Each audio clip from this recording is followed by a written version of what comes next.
მე მახსოვს აგვისტო. ამ სახელწოდებით ჭიათურის კულტურის ცენტრში რუსეთ-საქართველოს ომი გაიხსენეს. საქართველოს ისტორიის ბოლო ყველაზე მტკივნეული მოვლენები, რუსეთ-საქართველოს საუკუნოვანი ისტორია და ცხინვალის რეგიონში განვითარებული მოვლენების ქრონოლოგია. საქართველოს თავდაცვისა და შინაგან საქმეთა ჯანდაცვის სამინისტროების ინფორმაციით, აგვისტოს ომის დროს დაღუპულია შეიარაღებული მიწანების 168 სამხედრო მოსამსახურე, პოლიციის 16 თანამშრომელი, 188 მშვიდობიანი მოქალაქე. Ანდელი ღონისძიებაც სათაური იყო ესეთი მე მახსოვს აგვისტო, აი ყაყაჩოები სამუზეუმო განყოფილებამ გავაკეთეთ, ყველა მონაწილეებმა დაიბნიეს მათი ხსოვნის აღსანიშნავად და ვფიქრობ, რომ ეს იყო აუცილებელი ღონისძიება, რომელსაც ნამდვილად გვერდს ვერ აუვლის ქართველი ხალხი და მე ვფიქრობ, რომ ის ბიჭები, რომლებიც ომში დაიღუპნენ, მათი თავგანწირვა არ ჩაივლის ამაოდ და ალბათ მართლა ვიხილავთ საქართველოს ტერიტორიულად აღდგენილს და გამთლიანებულს. გაიმართა აგვისტოს ომზე გადაღებული ხატია ხელხელაურის მოკლემეტრაჟიანი ფილმის ჩვენება, რის შემდეგაც მამა თეიმურაზმა დაღუპულ გმირთა მოსახსენებლად ანაშვიდი გადაიხადა. საკუთრებით დღეს ვიხსენებთ იმ ადამიანებს, მართლაც რომელი ავაცახსენებელი 6 წლის წინ შეეწირნენ საქართველოს ერთიანობას, თლიანობას და ეს მართლაც პირველი დღეა ჩვენ ცხოვრებაში. და მართლაც ორი გადაწყვეტილება ჩვენმა ქალაქმა მათი სახელები არ უგულებელყო არამედ პირიქით დააფასა და ჩვენ დავიხადეთ მათი სულების მოსახსენებლად პარაშვიდი. ისინი ნამდვილად გმირები არიან, ისინი ნამდვილად იმყოფებიან სეციურ სასუფეველში, სეციურ საქართველოში და იქიდან უცნობენ ჩვენი სამშობლოსათვის. აგვისტოს ომისადმი მიძღვნილი ღონისძიების მყოფ სტუმართა შორის უშუალოდ ომის მონაწილეც იყო. მიუხედავად იმისა, რომ 6 წელი გავიდა 2008 წლის აგვისტოდან, დღესაც ისევე ძიმია ეს ყველაფერი ჩემთვის, როგორც მაშინ პირადად მონაწილე ვარ ამ საბრძოლო ოპერაციების, მინდა ვისარგებლო შემთხვევით და სამძიმარე გადაუხადო ომში დაღუპულების ოჯახებს. ხელ შევიკრიბეთ იმისთვის, რომ პატივი მივაგოთ დაღუპულთა ხსოვნას. ადგილზე იყვნენ ადგილობრივი ხელისუფლების წარმომადგენლები, მათ რუსეთ-საქართველოს ომი შეაფასეს. და კიდევ ერთხელ მინდა და სრულიად საქართველოს მიუსამძიმრო ეს დღე და ამასთან ერთად მადლობა იმერს, ვისაც ასეთი გმირების შობა შეუძლია, ვინც ყოველწუთ მზად არის თავისი სიცოცხლის ფასად დადგეს სამშობლოს სადარაჯოზე. მადლობა მინდა უთხრა კულტურის ცენტრის ხელმძღვანელობას, რომ ეს ღონისძიება მოაწყეს დღეს და რაც მთავარია, რუსეთის არის ის ქვეყანა, რომელსაც ისტორიულად არც ერთი ხელშეკრულება არ შეუსრულებია და მომავალშიც არაფრისგან არ დაზღვეული და მაინც ვთვლი, რომ ისინი ის ხალხი არა მარტო ჩვენი მებრძოლები, არამედ მოსახლეობაც, მშვიდობიანი დაღუპული მოსახლეობაც გმირები იყვნენ. დღეს საქართველოს საგარეო საქმეთა სამინისტრომ 2008 წლის აგვისტოს ომის მე-6 წლისთავთან დაკავშირებით განცხადება გაავრცელა.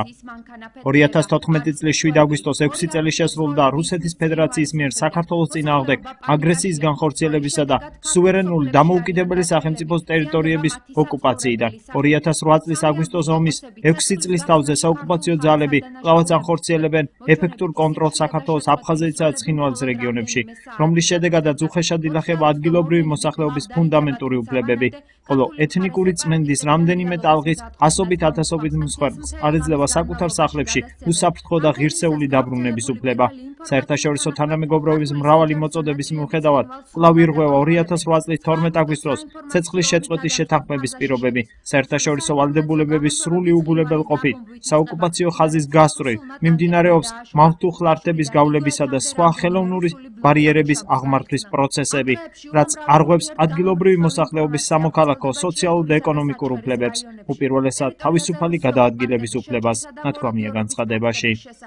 2008 წლის 25 სექტემბრის მდგომარეობით საქართველოს თავდაცვის, შინაგან საქმეთა და ჯანდაცვის სამინისტროების ინფორმაციით, ცხინვალის რეგიონში შეიარაღებულ მოქმედებებს შეეწირა შეიარაღებული ძალების 168 სამხედრო მოსამსახურე, პოლიციის 16 თანამშრომელი და 188 მშვიდობიანი მოქალაქე. და ჯვრის უღელტეხილზე დაბანაკდნენ მორიგი მითითები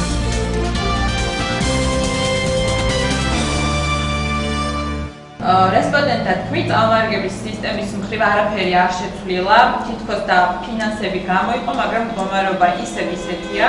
რესპონდენტების თქმით, წამოარგების სათაო ნაგებობა არ ვარდა და მთლიანად ამორტიზირებულია. ყველაფერი დაზიანებულია ამ სისტემაში. ეს არის ერთ-ერთი პერიფრაზი ჩვენი შეხვედრის მონაწილისა. ეს 2012 წელს ფოკუს ჯგუფის მიერ ჭიათურაში ჩატარებული კვლევის შედეგებია, რომელიც ახალგაზრდა იურისტთა ასოციაციის ქუთაისის ფილიალის წარმომადგენელთა განცხადებით დღესაც უცვლელია. ამ კვლევაში არსებული პრობლემების განხილვას დაეთმო ჭიათურაში გამართული მორიგის სამუშაო შეხვედრა, სადაც ადგილობრივი ხელისუფლებისა და საიას წარმომადგენლებმა კიდევ ერთხელ იმსჯელეს დაბინძურებულ სასმელ წყალზე, დაზიანებულ წყალმომარაგების სისტემაზე და მისი მოგვარების სავარაუდო გზებზე. ჯორჯე მაგალითის ბალანსი დაახლოებით არის 250 კილომეტრიანი ქსელი და 16 სატუმბი სადგური, რომლის სახელმწიფო საკუთრებაში გადმოცემაზე თავს იკავებს ზოგადად ჯორჯე მანგანეზი და ასევე როგორც აღმოჩნდა ლიცენზიაც კი არ გააჩნია ჯორჯე მანგანეზს იმისა, რომ წყალს მოიპოვდეს. რაც შეეხება დანარჩენ 30%, რომელიც გაერთიანებული წყალმომარაგების კომპანიის ბალანსი არის, დაიხარჯა მიმდინარე წელს უკვე 1.600.000 ლარი, რომლითაც 2 დამწმენდი ნაგებობას ჩაუტარდა რეაბილიტაცია. თუ საქართველოს წყალმომარაგების კომპანიასთან აქტიურად თანამშრომლობთ, საკითხები გარკვეულია, რომ უნდა აშენდეს გამწვანე ნაგებობები და ფილები დაირგას. მეორე მხარე ჯორჯიერ მანგანეზი არაფერი არის გარკვეული, ვერ გავარკვევ ერთ კომუნიკაციაზე, 10 კომუნიკაციაზე გამოდიან და საერთოდ არ აინტერესებთ არც სამოქალაქო საზოგადოებასთან ურთიერთობა და არც ერთი ადამიანი ამ ჭიათურაში ვინც ცხოვრობს. იმიტომ რომ წლებია უკვე მათ ხელში მყოფი, მათ მფლობელობაში მყოფი წყალშემკრები აუზების, ატომბო სადგურები თუ ზოგადად რეზერვუარები არ გაწმენდინა ქიმიურად არ დასუფთავებულა. მე მგონი სურმალი მოვაისრო, რომ წერტილი დაესმება ამ პრობლემას და მალე ნორმალურ მდგომარეობაში ჩადგება, დაიწყება რეაბილიტაცია წყალსადენების, ეტაპობრივად ჯორჯია მანგანეზის გადასაწყვეტია, ბევრი რამ აქ მთავრობა უნდა ჩაერთოს და რა ვიცი, ჩართულია ბატონი მალხას ერთელი, ჭიათურის მაჟორიტარი დეპუტატი, ბატონი სულხან მახათაძე, ყველა სამსახური ჩართულია და ძალიან მალე იქნება ეს მოგვარებული. შეხვედრას ჭიათურის მუნიციპალიტეტის საკრებულოს თავმჯდომარე ესწრებოდა. საკრებულოს ახალი თავმჯდომარე არსებული პრობლემების დეტალურ განხილვას აპირებს. ვიმუშავებ სავარაუდო სამუშაო გეგმას, მაგალითად სავარაუდოდ მოკლე ხანში მოვიწევთ რიგარის შესყიდვას, რომელიც უშუალოდ მიეზღუნება ქალაქის წყალმომარაგების სარკმელს. შევეცდებით ალბათ ესეც გავაკეთებთ, ოფიციალურად დავუჟანთ მოსაწვევებს იგივე GM-ის წარმომადგენლებს და იგივე გაერთიანებული წყალმომარაგების თანამშრომლებს. ნახოთ ხერხს მომაწერიებს ჩაბარებულებს და თუ კიდე არ გამოცხადებენ, მე უკვე არ ვიცი რა უნდა ვქნათ. ალბათ ცენტრალური ხელისუფლების გვერდში დგომით თუ გადავწყვეტებთ ამ საკითხს. არ არის მარტო პრობლემა ნამდვილად. იაქტიურებად ჩაერთე გადაწყვეტილების მიღების პროცესში ასე ქვია პროექტს, რომელიც მიზნად ისახავს იმერეთის რეგიონის მოსახლეობის კონკრეტული პრობლემების ადვოკატირებას და გადაჭრას. აქ არის გარკვეული ოქროშუალედი მოსაძებნი, რომელიც გულისხმობს, რომ ამ ორივე ქსელთან ოპერირებდეს ერთი კონკრეტული მომარაგებელი. ამ შემთხვევაში რასაკვირველია, ჩვენი რეკომენდაციაც იხილება გაერთიანებული წყალმომარაგების კომპანიის მისამართით, რომელიც ოპერირებს თითქმის საქართველოში და მოსანახია და გამოსაძებნი სამართლებრივი ბერკეტები, რომ ცენტრალური ხელისუფლების ჩართვის მეშვეობით მათ შორის, რომ ჯორჯიერ მანგანეზმა ბალანსიდან ბალანსზე აღნიშნული ქონება 16 სადგური და პლუს 250 კილომეტრამდე ქსელი, ცენტრალური მაგისტრალის წყალმომიღები და მერე გამონაწილებელი ქსელი გადაცეს უკვე ბალანსზე გაერთიანებული წყალმომარაგების კომპანიას. პროექტი აღმოსავლეთ-დასავლეთის მართვის ინსტიტუტის საჯარო პოლიტიკის, ადვოკატირებისა და სამოქალაქო საზოგადოების პროგრამა საქართველოში მიერაა დაფინანსებული და იმერეთის 12-ვე მუნიციპალიტეტში ხორციელდება. შემაჯამებელი შეხვედრა სავარაუდოდ 15 აგვისტოს ქუთაისში გაიმართება.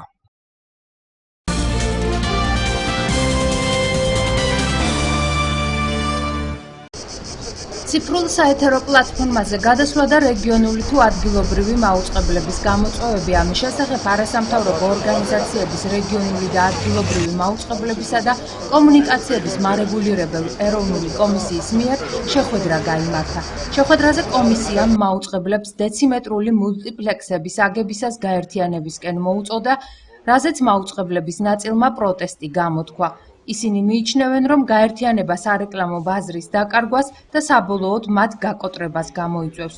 კომუნიკაციების მარეგულირებელ ეროვნულ კომისიაში კი აცხადებენ, რომ აღნიშნული მხოლოდ შეთავაზებაა და ციფრულ მაუწყებლობაზე გადასასვლელად ოპტიმალური ვარიანტის განხილვა კვლავ გაგრძელდება.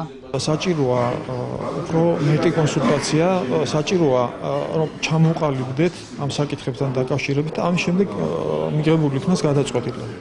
და ამ შემოთავაზებების ხშირი ცვლა უკვე იწვევს რაღაც გარკვეულ დაბნეულობას ამ მიმართულებით.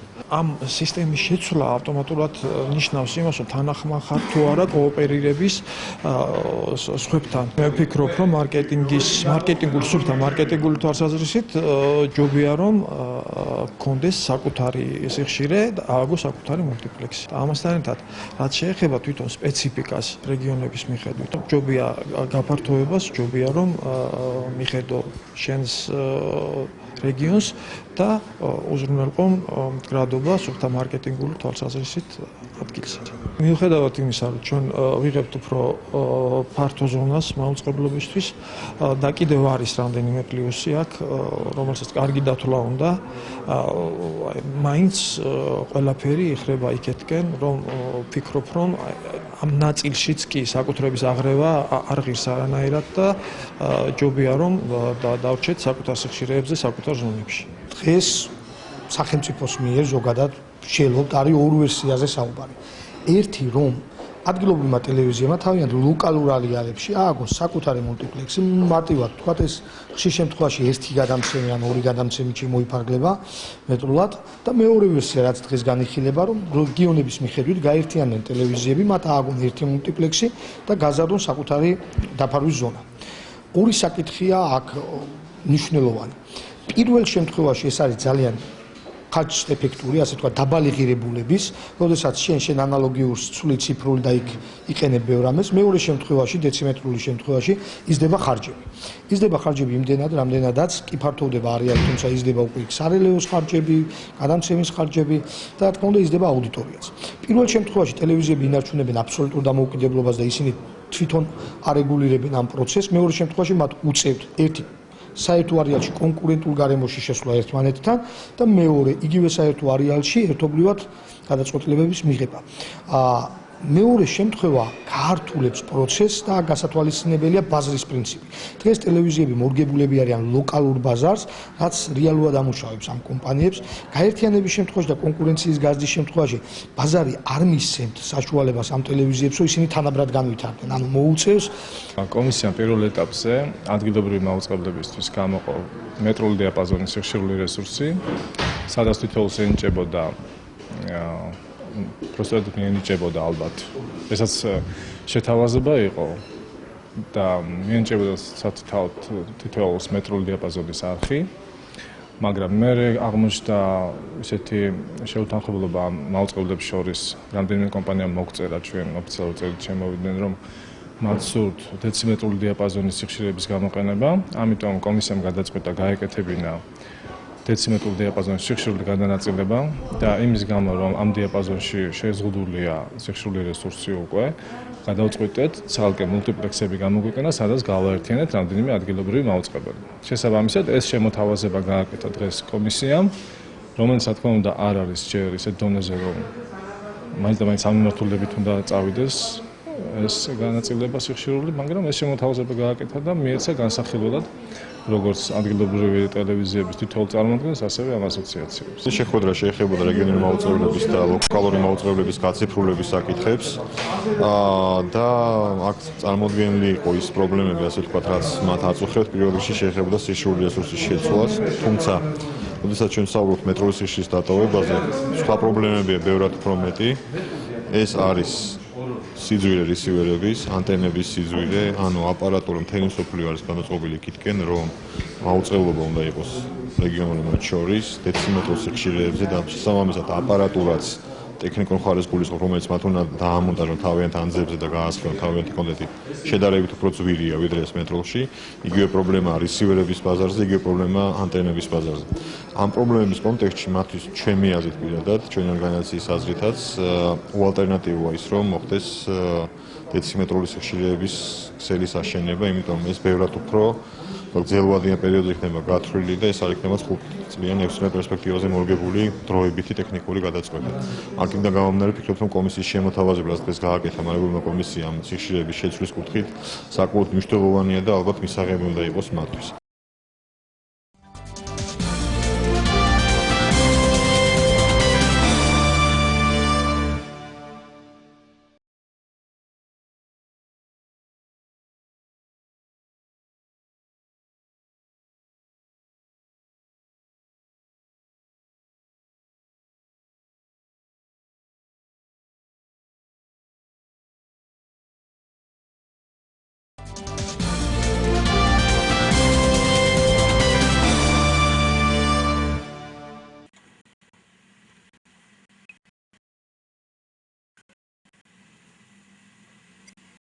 ამ ავტომობილით ჩვენ სოფელ ხრეითიდან რაჭის ქედის მიმართულებით მივდივართ.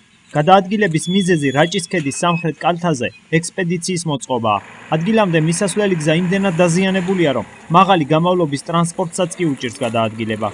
ექსპედიცია მიზნად ისახავს სოფელ ხრეითის მნიშვნელოვანი ბუნებრივი ძეგლების მონახულებას და შეფასებას. ექსპედიციას ასისტენტ პროფესორი გიორგი დვალაშვილი ხელმძღვანელობს.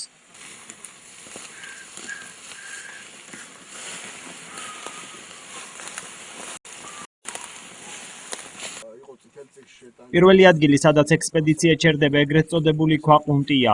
ეს არის რამდენიმე ტონიანი ლოდი, რომელიც ოდნავი შეხების შემთხვევაშიც კი მოძრაობაში მოდის. ლოდი უნიკალურია. პროფესორი ამბობს, რომ ქვაყუნტია მსოფლიო მნიშვნელობის ბუნებრივი ძეგლია და მსგავსი საქართველოში მხოლოდ ერთი გვხვდება. გამორჩეული ობიექტია ხრეითის ტერიტორიაზე მოქანავი ლოდი, რომელსაც შეიძლება ესე ვთქვა თითის შეხების შემთხვევაში მოძრაობაში მოვიყვანოთ. დაახლოებითი ზომები ამ ლოდის არის 1 და 60 სანტიმეტრია სიმაღლეში, 2 მეტრი აქვს სიგანე, დაახლოებით 2 მეტრამდე არის ასევე მისი სიგრძე და დაახლოებითი წონა, რაც ჩვენს მიერ ესე ზოგადად იქნა შეფასებული 5 ტონას აღემატება და ეს იმდენად უნიკალური და გამორჩეული ობიექტია, რომ მარტო ამ ობიექტის მიმართ შეიძლება იყოს უახლოეს მომავალში დაინტერესება და ერთსაც დავძენთ, რომ როგორც ბუნების ძეგლი ეს ხრეითის ქვაყუნტია უახლოეს მომავალში დაფიქსირდება და ჩვენ ვფიქრობთ, რომ მას გარკვეული სტატუსიც ექნება და ამ ობიექტის მიმართ უახლოეს მომავალში ალბათ ტურისტებიც დაიძრებიან. ეს ადგილი, სადაც ახლა ჩვენ ჩავდივართ, ხრეითის საყინულე მღვიმეს სახელითაა ცნობილი. ჩვენ ახლა ეგრეთ წოდებულ მღვიმე საყინულეში ვიმყოფებით. ეს ერთ-ერთი უნიკალური ადგილია საქართველოში. მსგავსი მთელი ქვეყნის მასშტაბით სულ 3 არსებობს. ადგილი დასახლებული პუნქტიდან დაახლოებით 10 კილომეტრში მდებარეობს და შესაბამისი ინფრასტრუქტურის მოწყობის შემთხვევაში ვიზიტორებისთვის საკმაოდ საინტერესო უნდა გახდეს. საყინულე მღვიმე ხრეითის გამორჩეული ბუნებრივი ძეგლია. ის ზღვის დონიდან დაახლოებით 1500 მეტრზე მდებარეობს. რამდენიმე წლის წინ მღვიმის შიდა ტერიტორია ყინულით იყო დაფარული. თუმცა კლიმატის ცვლილებებმა მასზე იმოქმედა და დღეს მღვიმეში ყინული მინიმალური ოდენობით გვხვდება. მიუხედავად ამისა, იქ ძალიან დაბალი ტემპერატურაა. მღვიმეს საყინული საქართველოში არც თუ ისე ბევრია, მათ შორის ეს მღვიმეს საყინული, რომელიც ხრეითის მღვიმეს საყინულის სახელით არის ცნობილი, გამორჩეული იმით არის, რომ საავტომობილო გზით შეიძლება მოსვლა და იქიდან დაახლოებით 100 მეტრი არის მხოლოდ ჩამოსასვლელი აქვს და ბატონი ზურაბ ტატაშიძე იყო ერთ-ერთი პირველთაგანი, ვინც ეს ტერიტორია შეისწავლა. მაშინ საკმაოდ დიდი რაოდენობით იყო ყინული და აქ ადგილობრივებიც გვიყვებიან იმის შესახებ, რომ გაცილებით უფრო მეტი რაოდენობით ყინული იყო. ბოლო პერიოდში კლიმატის ცვლილება, დათბობა, რომელიც თვალნათლივ არის სახეზე და ჩვენ მყინვარებსაც ვაგვირდებით და აი ეს ყინული, რომელიც აქ რეაგირებს ამ კლიმატის ცვლილებაზე, საჩინოა, რომ იმ რაოდენობით აღარ დახვდა, რაც შეიძლება ესე ვთქვათ, ამ პერიოდში აგვისტოს თვეში ტურისტისთვის იყოს უფრო მეტად მიმზიდველი. თუმცა მაინც ეს გარემო რაც აქ არის და რაც საყინულეს სახეს მაინც ინარჩუნებს, ვიგო ტემპერატურაც ისეთი დაბალია და მიმდებარე ტერიტორიის განსხვავებით საკმაოდ ცივა და მართლაც ისევ საყინულია, მაგრამ კლიმატის ცვლილების შედეგად ყინულის ფორმები აქ შემცირდა. სპელე ობიექტი მოსახლეობისთვისაც მნიშვნელოვან ადგილს წარმოადგენს. ისინი ამბობენ, რომ ადრე მღვიმეს მაცივრის ფუნქცია ჰქონდა. მუდამ ყინული იყო აქ, გარდა იმისა, როდესაც უკვე ტემპერატურა იწყებდა ცვლილებას, შემდეგ დინებოდა. ანუ ზამთარში აქ არის ძალიან სითბო, მაგრამ ზაფხულში არის სულ ყინული. მაგრამ როგორც აღინიშნა ტემპერატურის ცვლილებიდან გამომდინარე, რაღაც ხდება ამ ბოლო დროს ყინული იმდენად აღარ არის. ამას ხმარობდა სოფელი, ამას ხმარობდა აქ ადგილობრივი მოსახლეობა, რომელიც ზაფხულზე აქ არიან და ყავთ ჯოგი ყავთ ამოყვანილი, საქონელი ყავთ და ხმარობდნენ როგორც მაცივარს ისე საკვები პროდუქტისთვის, ყველაფრისთვის ხმარობდნენ როგორც მაცივარი. დაუშვათ სოფელში დაიღუპებოდა ადამიანი ადრეულ პერიოდებს გეუბნებით უფრო ყინული მიქონდათ, რომ ადამიანი მიცვალებული არ გაფრჩებულიყო. და ესეთი ძალიან ტურისტებიც მოდიოდნენ, მაგრამ ესე ნაკლებად, რაც გზა გაფუჭდა და გზები აღარ არის, ხო, ტურისტმა ნაკადმა იკლო ძალიან იკლო შემოსვლა. კიდევ ერთი გამორჩეული ადგილი, რომელიც ექსპედიციის ფარგლებში მოვინახულეთ, მდინარე ბუჯას ხეობა. ბუჯა ყველაზე დიდი წყალქვეშა მდინარეა ზემო იმერეთში. ამ ადგილას მდინარე მღვიმეში შედის, რის შემდეგაც იკარგება და კარიანი კლდის მღვიმეში გამოედინება. ახლა ვიმყოფებით ჭიათურის მუნიციპალიტეტში გამორჩეული მდინარის ხეობაში, ეს არის მდინარე ბუჯას ზემო წელი, სადაც მდინარე შედის ესეთ მიწისქვეშა სიცარიელეში, აქედან გაივლის რამოდენიმე ასეული მეტრს და კარიანი კლდის მღვიმეში გამოედინება. ეს უნიკალურობა ამ სიცარიელეს იმით არის, რომ აქ ამ ადგილას მდინარე შედის სიცარიელეში და ეს სივრცე ვიზიტორებისთვის ერთ-ერთ საინტერესო ობიექტს უნდა წარმოადგენს, მისასვლელი გზაც ახლოშია, ეს გარემო, რომელსაც ადგილობრივი ქვაჯირკს უწოდებენ, თავისი მდებარეობით, თავისი გეოლოგიური წარმოშობით მართლაც საინტერესოა. ექსპედიცია შეუერთდა და მასში მონაწილეობას გეო-ეკო ალიანსის თავმჯდომარეც იღებდა. ძალიან საინტერესო მარშრუტი იყო დღევანდელი ჩვენი ექსპედიცია და ჩვენი ორგანიზაცია გეო-ეკო ალიანსი უერთდება ამ საინტერესო მარშრუტს და ასევე გეგმავს მუნიციპალიტეტთან ერთად სამომავლოდ ქარსაცავი ზოლების გაშენებას. მოხდა შეფასება ადგილის და ამ ჩვენი შეფასებით ძალიან საჭიროებს ეს ადგილი, როგორც გზის ინფრასტრუქტურას, ასევე საჭიროებს ხეების და ქარსაცავი ზოლების გაშენებას, რომელიც გაეროს ეგიდით ხორციელდება. ექსპედიციის ფარგლებში სამივე ბუნებრივი ძეგლი მოინახულა ჭიათურის მუნიციპალიტეტის საკრებულოს წევრმა, ქართული ოცნება რესპუბლიკელების ფრაქციის თავმჯდომარე ვალერი კაპანაძემ. არის შესანიშნავი ბუნება, რომელსაც მიხედვა, ასე ვთქვათ, აი ამ მიმართულებით განვითარება ჭირდება კოტეჯების გაკეთება, ტურიზმის მარშრუტების მარკირება და ამ ყველაფრის მიტანა იმ დაინტერესებულ საზოგადოებამდე, ვისაც სურს აქ როგორც ტურისტი მოვიდეს და ამ ინფრასტრუქტურის განვითარებას ყურადღებას მიაქცევ როგორც ერთ-ერთი დეპუტატი და მუშაობს ერთ შესაბამის კომისიაში, ახალგაზრდობა, კულტურა, სპორტი და მიმართულებით აუცილებლად როგორც პრიორიტეტს ხეითის მთის როგორც ტურისტული ობიექტის გამოყენებას ხარს დაუჭერ ყველანაირად და შევეცდები რომ წინ წამოვწიო ეს საკითხი.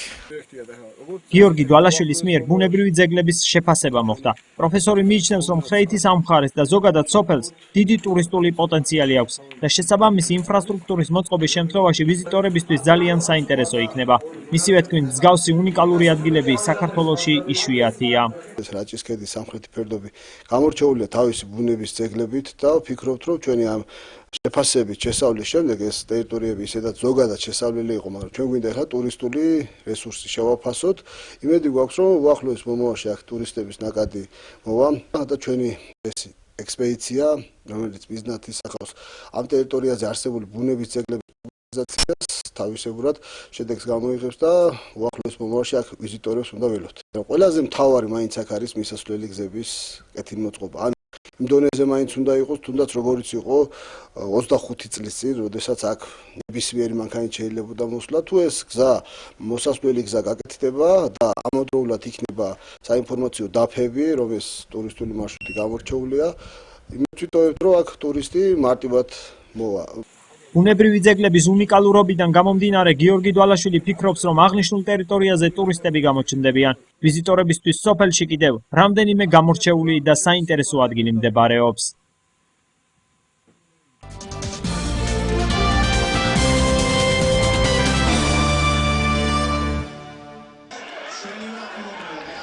ევროპის ლიგის შესარჩევ ეტაპზე მოასპარეზე საჩხერის ჩიხურამ გუშინ ბაქოს ნეფშის წინააღმდეგ sapasukho შეხვედრა გამართა. ამ გუნდების პირველი დაპირისპირება აზერბაიჯანში ფრედ 0-0 დასრულდა. განმეორებითი მატჩის წინ ფავორიტად მასპინძლები ითვლებოდნენ. შეხვედრა თბილისში მიხეილ მესხის სახელობის ლოკომოტივის სტადიონზე შედგა, ვინც თბილისში ჩასვლა ვერ შეძლო, მათ საჩუქარი საჩხერის მუნიციპალიტეტმა გაუკეთა და საყვარელი გუნდის თამაშის ნახვის საშუალება კინოთეატრის დიდ ეკრანზე მისცა. ჩვენც მოვლენები სწორედ იქიდან გავაშუქეთ. ის საჩხერის მცირე, მე ვიტყოდი რამოდენიმე 1000 გულშემატკივარი, ზოგი თავისით, ზოგი წავიდა და ვიფიქრეთ ჩვენ საჩხერის მუნიციპალიტეტმა გამგეობამ და მოვაწყეთ პატარა ზეიმი აქ დარჩენილ გულშემატკივრებისათვის. კინოთეატრში შესანიშნავად ნახეთ თქვენ რა კარგად გვიმასპინძლეს მუნიციპალიტეტის საკრებულოსა და გამგეობის სახელით შევძელით რაღაც სიამოვნება მეგვენიჭებია ჩვენი მაყურებლისადმი. მატჩი სტუმართა უპირატესობით დაიწყო და მე-16 წუთზე მათივე გატანილი გოლით დაგვირგვინდა. პირველ ტაიმში სტუმრებმა კიდევ 2 გოლის გატანა მოახერხეს, მაშინ როცა მასპინძლებმა მხოლოდ 1-ის გატანა შეძლეს. პირველისგან განსხვავებით მეორე ტაიმი ჩიხურას უპირატესობით დაიწყო და ტაიმის დასაწყისშივე გაბედავას მიერ გატანილი გოლით დაგვირგვინდა. მასპინძლებმა ამის შემდეგაც შექმნეს არაერთი საგოლე მომენტი, თუმცა მეტის გატანა ვეღარ მოახერხეს. ჩიხურა ანგარიში 2-3 დამარცხდა და ევროტურნირების მიმდინარე გათამაშების პლეი-ოფში გასვლა ვერ შეძლო. მე მინდა მადლობა მოუხადო ჩიხურას ყველა ფეხბურთელს, ყველა გულშემატკივარს, რომელიც ამ 6 მატჩის განმავლობაში ქართველი გულშემატკივარი მქონაგობდა. მე მგონი რომ ძველებიც კი ვერ გავიხსენებთ, როდის იყო ასეთი გულიანი თამაში, ასეთი ძარღვიანი თამაში, ბოლო წუთამდე თამაში ამ გამოუცდელი გუნდისგან, რომელიც რაღაც 2 სეზონია ევროტურნირებზე თამაშობს. აქედან გამომდინარე, სწორგზაზე დგას გუნდი. რა თქმა უნდა, სამწუხარია რომ წავაგეთ, იყო იქ საჯის შეცდომები, აშკარა შეცდომა იყო, ალბათ 3-3 სვანაერად იქნებოდა თამაში, მაგრამ ამაში საპანიკო არაფერი არ არის, მე ვთვლი, ხალხი კმაყოფილია მათი თამაშის ჟინით. ღრმად ვწავს, რომ გაისა ტურნირებში, უსათუოდ გავა პლეი-ოფში. დიდ ეკრანზე ჩიხურას თამაშს თვალყურს პირდაპირ ეთერში არაერთი საჩხერილი ადევნებდა, ძირითადად ახალგაზრდა გულშემატკივრები. ძალიან კარგი თამაში გამართა ჩიხურამ, ძალიან ბევრი ხალხი მოვიდა ჩიხურას საგულშემატკივროდ და ამ გუნდმა ძალიან კარგი თამაში გვიჩვენა. ყველაფერი გააკეთა იმისათვის, რომ მოეგო, იბრძოლა ძალიან კარგად, მაგრამ სამწუხაროდ დავმარცხდით, მაგრამ ამის გამო გული არ უნდა გაიტეხონ, მომავალ შეხვედრებში წარმატებას მიაღწევენ. უყურე და ჩვენს რაიონში, ჩვენ გუნდთან და ბალეტში მდგომარეობა იყო რა თქმა უნდა უმაღლესი დონის, ველოდით მაქსიმუმს და ასეთუიზე მელოდინი გამართლებული იყო მაქსიმალურად და მთავარი რაც იყო ეს არის ალბათ არ გაგვიმართლა გუნდში, მაგრამ რა თქმა უნდა გაამართლა ყველანაირი მელოდინი და მადლობის მეტი არაფერი არ გვექცეს გულშემატკივრებს. ველოდებით უფრო მაქსიმუმს და შემდეგ სეზონში იქნება ალბათ უკეთესი. მე შეგახსენებთ, რომ საჩხერის ჩიხურა ბოლო ქართული კლუბი იყო, რომელიც ევროთასების პლეი-ოფში მოსახვედრად იბრძოდა.